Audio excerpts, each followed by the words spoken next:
have the honor to launch this particular edition.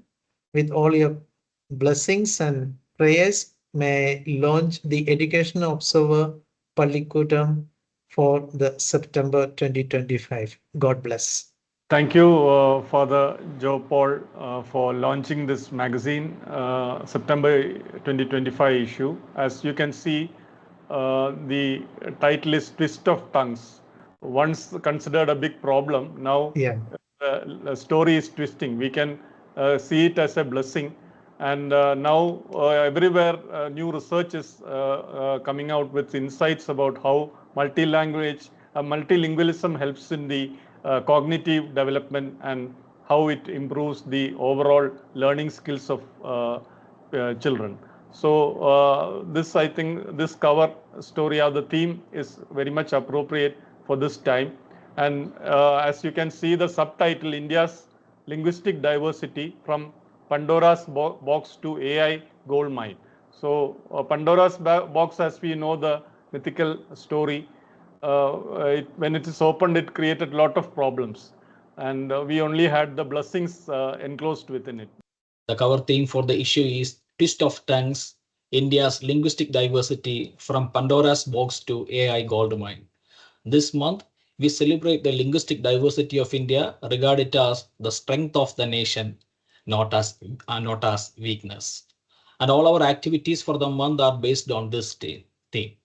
These include our monthly panel discussion synergy program, Rajagiri Roundtable Conference International, our teacher education program, Pallikkutam Global Connect, the Pallikkutam Digest. It is a research and knowledge update video event.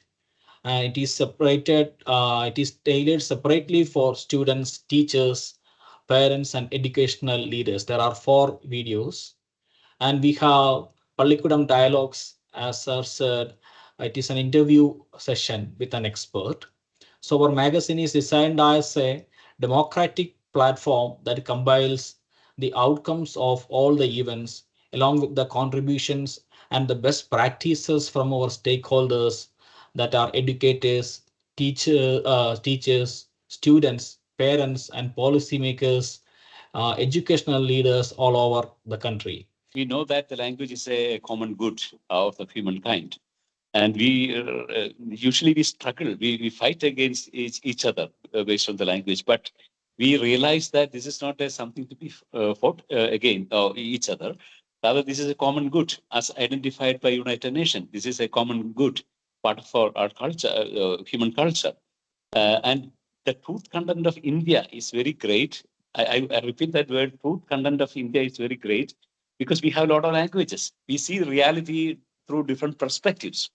You know, the reality is out there, but how we perceive it, make it a truth content. And so if a nation can perceive reality in multifaceted way, from different eyes, like Father Joe has mentioned, you know, how certain words, Babu, for example, is visualized by a culture. And, you know, this brings a lot of the ethos of that particular community or tribe is coming out from this very use of the word. And Nagaland is also very special, and we investigated into Naga language. You know, a lot of languages there. It is said. I participated in that Global Connect also. So India is rich, very much rich, and the truth content of the nation is very great. That's perhaps the reason why we call Satyameva Jayate. You know, truth. That truth. The truth means the truth which we have perceived through our different languages. That will save us, and that Satyameva Jayate.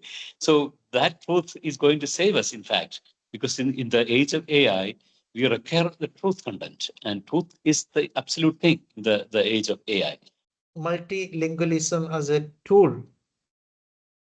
It is in fact a great power for India. The persons abroad, in my studies abroad, I realized they always used to say, you people in India, you would minimum know 3 languages. And when we tell them that some of us, we do write and speak 5 languages, they are amazed. They are amazed. And that is our power.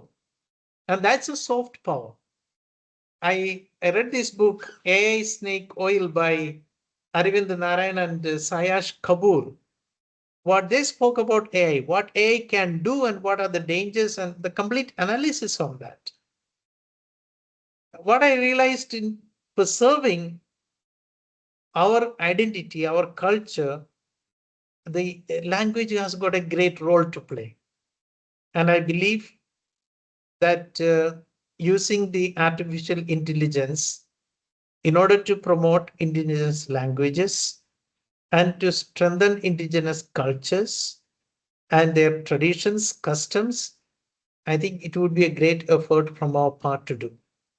Because most of these languages, cultures are at the wake of or it's endangered, and most of them. And when we go to the villages, we find how much modernism has influenced, taking away the good practices of the traditional practices of indigenous people, be it in the medical field, be it in the cultural traditions, any of those. They have even medicines for curing cancer. To that extent, they have medicines which are not promoted so much. So with AI, I think all this can be preserved and promoted.